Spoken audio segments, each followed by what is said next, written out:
आप सभी को पता ही है कि रेलवे में जो है ग्रुप डी के पदों पे बहाली चल रही है। लगभग जो है 22,000 से अधिक पदों पे बहाली चल रही है। अगर आपने 10वीं पास किया हुआ है तो बड़ी आसानी से इसका जो ऑनलाइन फॉर्म है ना उसको भर सकते हैं। बहुत सारे अभ्यर्थी ऐसे हैं जो कि अभी तक फॉर्म को नहीं भरे हुए हैं या फिर फॉर्म भरने में जो है काफ़ी सारे कठिनाइयों का सामना करना पड़ रहा है। तो इस वीडियो को देखिएगा, तो इस वीडियो में जो है सभी जानकारी हमने बताया हुआ है कि स्टेप बाय स्टेप कैसे फॉर्म को भरना है। फॉर्म भरते समय बहुत सारे अभ्यर्थी गलती करते हैं, फोटो साइज अपलोड नहीं कर पाते हैं, सिग्नेचर साइज अपलोड नहीं कर पाते हैं, जो पोस्ट इसमें है उसका सिलेक्शन सही से नहीं कर पाते हैं। तो इस वीडियो में बताएंगे कैसे आपको जो है सारी चीज़ों को करना है और कहीं भी किसी प्रकार की समस्या आ रहा है ना उसको आप कैसे सही करते हुए फॉर्म को स्टेप बाय स्टेप भर सकते हैं, पूरी प्रक्रिया बताएंगे। वीडियो में आगे बढ़ने से पहले आप सभी से रिक्वेस्ट रहेगा कि वीडियो को लाइक करिएगा, शेयर करिएगा और फॉर्म भरते समय किसी प्रकार की कोई परेशानी आ रही है ना तो आप हमें कमेंट्स में कमेंट करके बता सकते हैं। उसके लिए हम कमेंट में ही जानकारी देने की कोशिश करेंगे। देखिए, सबसे पहले क्या करना है कि फॉर्म भरने के लिए आपको umeshtalk.in सर्च करेंगे तो आपके सामने जो है इनका वेबसाइट यहाँ पे देखने को मिल जाएगा। यहाँ पे जो है सारी इन्फॉर्मेशन के साथ साथ जो है लिंक आपको देखने को मिल जाएगा। सारी इन्फॉर्मेशन को चेक कर सकते हैं और साथ ही साथ अप्लाई भी कर सकते हैं। इसको ओपन करेंगे तो आपके सामने जो है कुछ इस तरह से इंटरफेस यहाँ पे देखने को मिलेगा। इसका जो डायरेक्ट लिंक है हमने डिस्क्रिप्शन बॉक्स में दे दिया हुआ है, क्लिक करके आ सकते हैं, कोई भी समस्या नहीं होने वाली। यहाँ पे देखिए आपको जो है लेटेस्ट जॉब्स का एक बटन देखने को मिलेगा। इसमें देखिए आरआरबी ग्रुप डी रिक्रूटमेंट 2026 का जो है लिंक मिल जाएगा। अगर लिंक नहीं मिल रहा है तो डिस्क्रिप्शन बॉक्स को चेक करिएगा, वहां पे हमने दे दिया हुआ है। कमेंट सेक्शन में भी आपको देखने को मिलेगा, तो कमेंट सेक्शन में जो पिन किया गया है ना वहां भी क्लिक करके आ सकते हैं। अब इसमें आप सभी जानते ही है कि 21,997 पदों पे बहाली है। लगभग जो है 22,000 पदों पे बहाली होने वाली है और सिर्फ आप 10वीं पास है तो फॉर्म को भर सकते हैं। ठीक है, देखिए सबसे पहले डेट की रिगार्डिंग हम बात करें तो इसका जो अप्लाई करने का लास्ट डेट है 2 मार्च रखे गए हैं। इससे पहले जो अपना फॉर्म को भर लेना है, नहीं तो फिर यहाँ पे इसके बाद इसका डेट नहीं बढ़ेगा और मौका भी आपको नहीं मिलेगा, तो फॉर्म को भर लीजिएगा। ठीक है, बाकी इसका पेमेंट जो है 3 मार्च तक भी कर सकते हैं और इसमें किसी प्रकार की गलती करते हैं तो 5 से लेकर जो है 14 मार्च के बीच में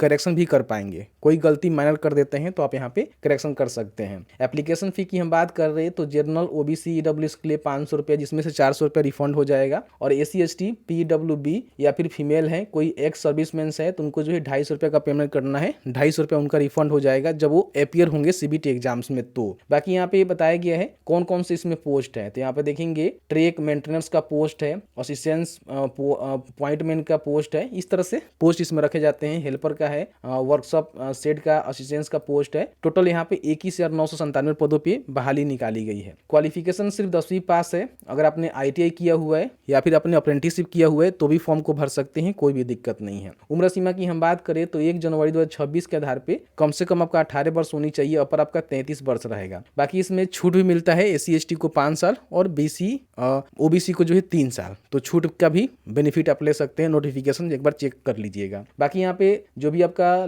पे लेवल रहेगा, लेवल 1 यहाँ पे रहता है 7 CPC, इसके थ्रू आपको पेमेंट मिलती है। बाकी यहाँ पे नीचे आएंगे तो वीडियो भी आपको देखने को मिल जाएगा, जो कि मैंने पहले वीडियो बनाया था, लेकिन अभी जो रिसेंट वीडियो बना रहे हैं क्योंकि इसमें बहुत सारे अपडेट भी आए हुए हैं। रिफंड करने का जो अमाउंट है ना अब यहाँ पे अकाउंट में नहीं, बाय आधार आपसे लिए जा रहे हैं, तो उसकी भी जानकारी आपको भरनी पड़ रही है। ठीक है, नोटिफिकेशन यहाँ पे सबसे पहले डाउनलोड करके पढ़ लीजिएगा, समझ लीजिएगा। बहुत सारे लोग गलती करते हैं, नोटिफिकेशन को देखते ही नहीं है, तो नोटिफिकेशन को देखिएगा, उसके बाद ही अप्लाई करिएगा। कहीं भी डाउट होगा तो फिर नोटिफिकेशन से ही क्लियर हो पाएगा। अप्लाई करने के लिए यहाँ पे क्लिक करेंगे तो इनके जो आधिकारिक वेबसाइट है जहाँ से आप रेलवे किसी भी प्रकार की फॉर्म भरते हैं ना, इनके आधिकारिक वेबसाइट पे आ जाएंगे। ठीक है, अब यहाँ पे देखिए आप सभी को पता ही होनी चाहिए, रेलवे का कोई भी फॉर्म भरना चाहते हैं ना तो सबसे पहले आपको जो है OTR करना होता है, यानी कि 1 टाइम रजिस्ट्रेशन करना होता है। तो अभी तक आपने रेलवे का कोई भी फॉर्म नहीं भरा हुआ है तो आपका OTR नहीं हुआ होगा, तो आपको जो है सबसे पहले OTR कर लेना है। तो OTR करने के लिए यहाँ पे क्रिएट एन अकाउंट के बटन पे आपको क्लिक करना है और यहाँ पे आपको ना जो भी नेशनलिटी है बताना है कि आप इंडियन है, नेपाली है, भूटानी है, तिब्बतियन है, तो आप यहाँ पे बता सकते हैं जिस प्रकार के आप अभ्यर्थी हैं। बाकी यहाँ पे अपना जो भी पर्सनल इन्फॉर्मेशन उसको फिल करना है, जैसे कि आपका फुल नेम क्या है, रीटाइप करना होगा यहाँ पे। अगर आपने मैट्रिक के बाद कभी भी नाम चेंज किया हुआ है तो यस करके बता सकते हैं कौन सा नाम चेंज किया, नहीं तो यहाँ पे नो करेंगे। डेट ऑफ बर्थ यहाँ पे डालेंगे, उसको रिकन्फर्म करेंगे। जेंडर बताएंगे, मेल फीमेल सभी लोग फॉर्म को भर सकते हैं, कोई भी दिक्कत नहीं है। फादर का नेम, मदर का नेम दोनों को यहाँ पे रीटाइप करेंगे। यहाँ पे अपना जो एक ईमेल आईडी है ना वो आपको देना है और यहाँ पे एक मोबाइल नंबर आपको देना है। दोनों पे OTP जाएगा, OTP के थ्रू इसको वेरीफाई जरूर कर लीजिएगा। फिर यहाँ पे आप चाहें तो अपने डिजी लॉकर अकाउंट से इसको वेरीफाई कर सकते हैं, क्योंकि आधार वेरिफिकेशन जरूरी है, नहीं तो यहाँ पे आधार कार्ड के थ्रू आपको वेरीफाई करना होगा। तो इस पे क्लिक करेंगे तो अपना जो भी आधार कार्ड नंबर यहाँ पे लिखेंगे और उस पर एक OTP जाएगा जो आपके आधार कार्ड मोबाइल नंबर लिंक है। लिंक नहीं है तो सबसे पहले लिंक करवा लेंगे। उस OTP को डालकर यहाँ वेरीफाई करेंगे देंगे, उसके बाद यहाँ पे कंसेंट को देंगे, फिर यहाँ पे एक पासवर्ड आपको सेट करना है। जैसे मान लीजिए आपका नाम राम है तो राम स्पेशल कैरेक्टर में कुछ डाल सकते हैं और कुछ नंबर डाल सकते हैं। उसी पासवर्ड को यहाँ पे कंफर्म करेंगे और यहाँ पे क्लिक करके आप प्रीव्यू करेंगे और अकाउंट को क्रिएट करेंगे। इसके बाद जो है कुछ अपना मैट्रिक का इन्फॉर्मेशन आपको डालनी होती है, उसको डालिएगा और लास्ट में जाकर अपना जो अकाउंट है ना उसको क्रिएट कर लीजिएगा। अकाउंट क्रिएट करने के बाद आपको जो है एक मोबाइल नंबर या फिर ईमेल आईडी आपका यूजर आईडी हो जाएगा और आपने जो पासवर्ड क्रिएट किया है वो आपका पासवर्ड रहेगा, जिससे आपको लॉगिन करके जो है कोई भी रेलवे का फॉर्म भरना है तो भर सकते हैं, कोई भी दिक्कत नहीं होने वाली है। ठीक है, अब यहाँ पे देखिए अकाउंट आपका क्रिएट हो गया तो यहाँ पे क्लिक करके आपको लॉगिन करनी होती है। तो लॉगिन जो है दो प्रकार से कर सकते हैं। पहला आपके पास माध्यम है अपने आधार कार्ड के थ्रू लॉगिन कर सकते हैं। इस पे क्लिक करके आधार कार्ड नंबर यहाँ पे मोबाइल नंबर डालेंगे, ओटीपी जाएगा और ओटीपी के थ्रू बड़ी आसानी से यहाँ पे लॉगिन कर सकते हैं। दूसरा ऑप्शन आपके पास वो है ना कि आपके पास पासवर्ड है, यूजर आईडी है, तो उससे आप यहाँ पे लॉगिन कर सकते हैं। यूजर आईडी में आप मोबाइल नंबर या फिर ईमेल आईडी को डाल सकते हैं जो आपने डालकर जो है रजिस्ट्रेशन किया था, ओटीआर किया था, और पासवर्ड आपने जो सेट किया था उस पासवर्ड को डालेंगे। कई बार जो है पासवर्ड आप भूल जाते हैं तो यहाँ से फॉरगेट पासवर्ड के बटन पर क्लिक करके फॉरगेट भी कर सकते हैं, कोई भी समस्या नहीं है। तो यहाँ से देख लीजिएगा अपना यूजर आईडी पासवर्ड डालकर यहाँ पे क्लिक करके लॉगिन के बटन पे क्लिक करेंगे। जैसे ही लॉगिन के बटन पे क्लिक करेंगे तो यहाँ पे पूछेगा कि ओटीपी जो है अपने ईमेल पे लेना चाहते हैं या फिर अपने मोबाइल फोन पे लेना चाहते हैं। तो मुझे जो है मोबाइल फोन पे चाहिए, तो इस पर हम क्लिक करेंगे तो हमारे नंबर पे एक ओटीपी सेंड कर दिया जाएगा। उस ओटीपी को यहाँ पे डालेंगे, लॉगिन के बटन पे क्लिक करेंगे।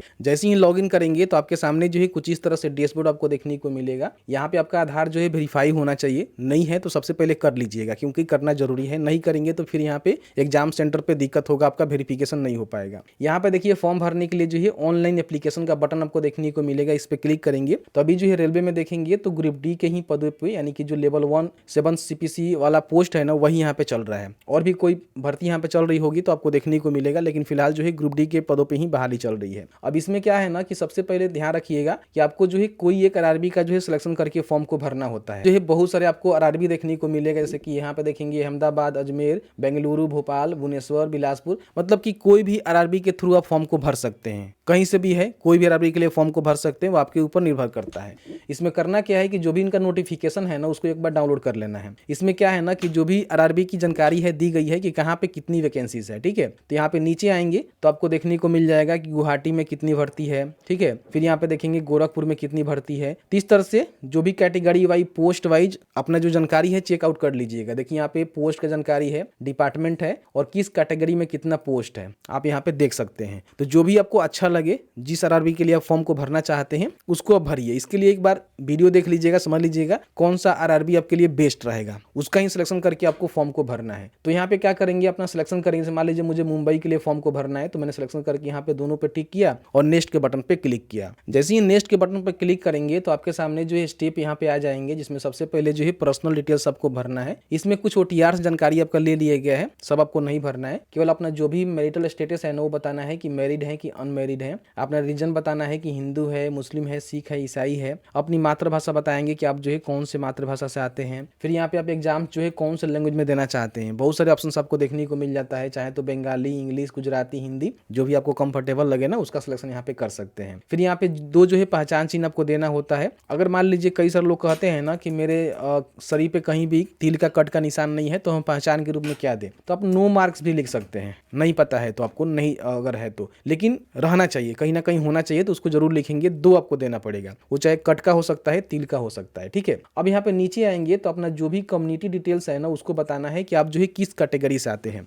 यहाँ पे जो है काफी सारे अभ्यर्थी गलती करते हैं, जो गलती आपको भूल के भी नहीं करना है। अगर आप गलती करेंगे तो समझिए कि आगे चल के आपका रिजर्वेशन का बेनिफिट नहीं मिलेगा और भर्ती भी आप नहीं हो पाएंगे। अब यहाँ पे देखिए SC ST है तो अलग अलग आपको यहाँ पे ऑप्शन देखने को मिलेगा। इसका सिलेक्शन करेंगे तो बोलेगा कि सेंट्रल गवर्नमेंट से आपको जो है SC ST प्रमाण पत्र देना पड़ेगा, समझ रहे ना। तो अपने स्टेट में जो भी रेवेन्यू ऑफिसर है या फिर उससे ऊपर के जो ऑफिसर है ना उनके माध्यम से जो कास्ट सर्टिफिकेट है बना लेंगे, एप्लीकेबल हो जाएगा, अप्लाई कर सकते हैं, कोई भी दिक्कत नहीं है। अब इसमें देखिए बोला गया है कि अपना सर्टिफिकेट नंबर देंगे, कौन से अधिकारी के द्वारा इशू हुआ है। यहाँ पे देखिए सारे अधिकारी का जो है नेम आपको देखने को मिल जाएगा। जैसे कि सबसे निचले रेवेन्यू ऑफिसर आपका अगर जारी किए हैं तो ये भी एप्लीकेबल है, डीएम किए हैं, सब डिविजनल ऑफिसर किए हैं, सबका चलता है भाई। जो भी आपका किए हैं ना वो आपके सर्टिफिकेट पर लिखा होगा, वो आपको बताना है। फिर यहाँ पे कौन से स्टेट से आपने इश्यू किया हुआ है, उसका इशू डेट क्या है, और अगर आपको ट्रेवल पास चाहिए, SC ST है तो आपको जो है ट्रेवल पास मिल जाता है तो आप ले सकते हैं। बताएंगे कि नियरेस्ट आपका जो है रेलवे स्टेशन कौन सा है, वहां से आपको ट्रेवल पास मिल जाएगा और अपना जो कास्ट सर्टिफिकेट है ना उसको यहाँ पे अपलोड करना पड़ेगा। वही मान लीजिए कोई ओबीसी से आता है ना, तो यहाँ पे अपना जो भी ओबीसी नॉन क्रिमिनल सर्टिफिकेट है, अगर आपका पारिवारिक आय जो है 8 लाख रुपए से कम है तो आपको देना पड़ता है, जो कि सेंट्रल लेवल से आपको बनाना है। तो बिहार में आप सभी जानते ही है कि आरटीपीएस के वेबसाइट से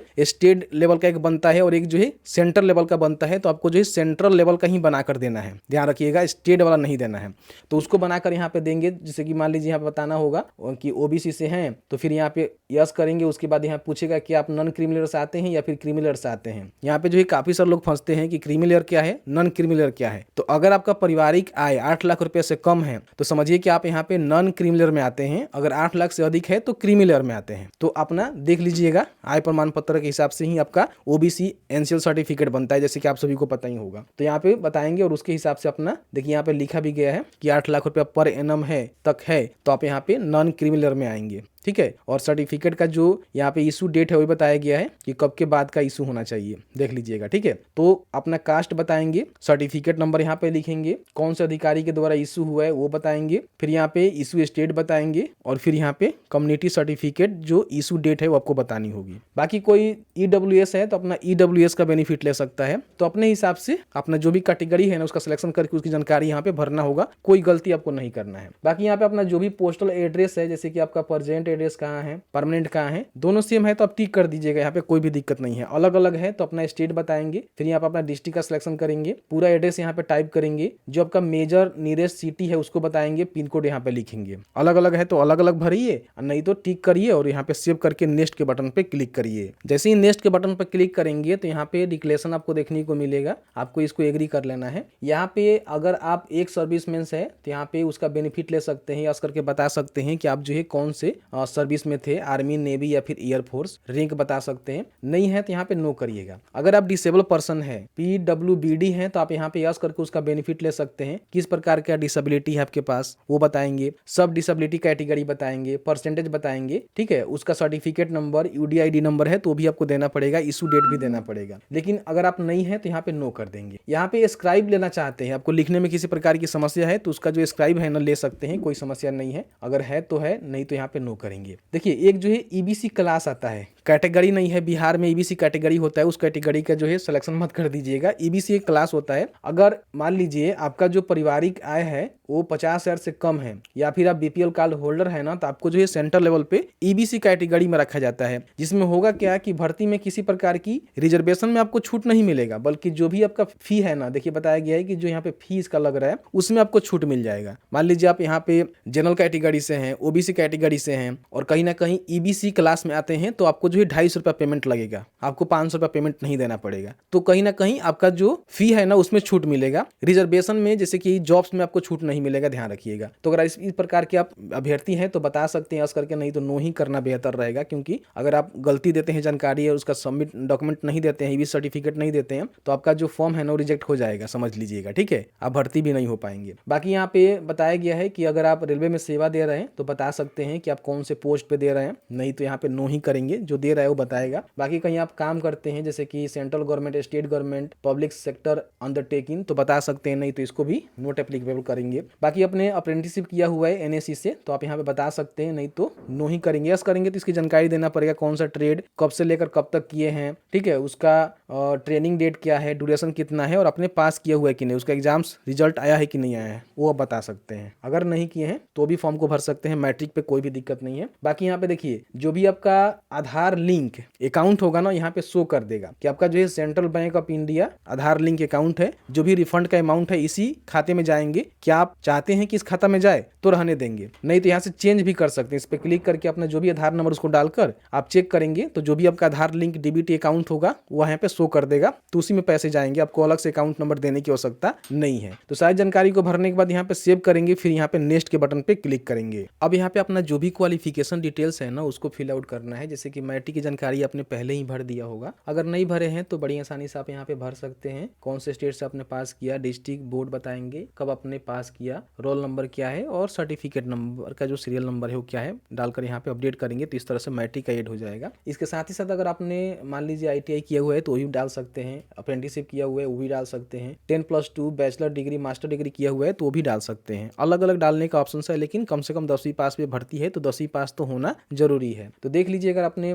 10+2 भी किया हुआ है तो उसको भी यहाँ पे भर सकते हैं, कौन से सब्जेक्ट से किया, कौन से स्टेट से आपने किया, डिस्ट्रिक्ट कौन सा है आपका, फिर यहाँ पे कौन से बोर्ड से, डेट ऑफ पासिंग क्या है और उसका परसेंटेज क्या है। यहाँ पे ऐड करेंगे तो ऐड हो जाएगा। इस प्रकार से अपना मास्टर डिग्री है, बैचलर डिग्री है तो उसको भी ऐड कर सकते हैं अपने अकॉर्डिंग, जो भी आपका क्वालिफिकेशन उसको ऐड करिएगा। फिर यहाँ पे नेक्स्ट के बटन पे आपको क्लिक करना है। अब यहाँ पे क्या है ना कि फोटो आपको क्लिक करना है, जो कि लाइव फोटो आपको क्लिक करना होता है। तो ध्यान रखिएगा फोटो यहाँ पे साफ सुथरा जो लाइट वाला जगह होता है ना वहाँ पे जाकर आपको फोटो क्लिक करना पड़ेगा, क्योंकि बार बार फोटो क्लिक करेंगे अगर लाइट आपका सही नहीं होगा, प्रकाश सही नहीं होगा, पीछे सिंगल बैकग्राउंड नहीं होगा तो आपका फोटो क्लिक नहीं होगा। तो यहाँ पे फोटो जो है क्लिक करके यहाँ पे बड़ी आसानी से कैप्चर लाइव के बटन पे क्लिक करके, अगर आप ट्विंस है, जुड़वा भाई है तो आप यहाँ पे यस करेंगे, नहीं तो नो करेंगे, और यहाँ से कैप्चर लाइव इमेज के बटन पे क्लिक करके अपना जो इस सर्कल में फोटो है ना उसको क्लिक कर लेंगे। ठीक है, फोटो क्लिक करेंगे तो यहाँ पे आपका जो भी फोटो है ना वो आ जाएगा। साफ सुथरा फोटो आपको क्लिक करना है। अगर सही लाइट में रहेगा, पीछे सिंगल बैकग्राउंड रहेगा तो कहीं ना कहीं आपका फोटो क्लिक हो जाता है, कोई भी दिक्कत नहीं है। आप चाहते हैं कि मोबाइल से आपको फोटो क्लिक करना है तो इस पर क्लिक करके QR कोड को स्कैन करके अपना जो भी यूजर ID पासवर्ड से लॉग इन करके बड़ी आसानी से मोबाइल से भी फोटो क्लिक कर सकते हैं, कोई समस्या नहीं होने वाली है। तो यहाँ पे फोटो क्लिक कर लीजिएगा, या फिर साइबर कैफे वाले हैं तो आपका क्लिक कर ही देंगे, कोई समस्या आपको नहीं आने वाली है। सिग्नेचर का यहाँ पे साइज आपको बनानी होती है, जो कि 30 से लेकर जो है 49 के बीच में होनी चाहिए। 140 × 60 पिक्सल के बीच में इसका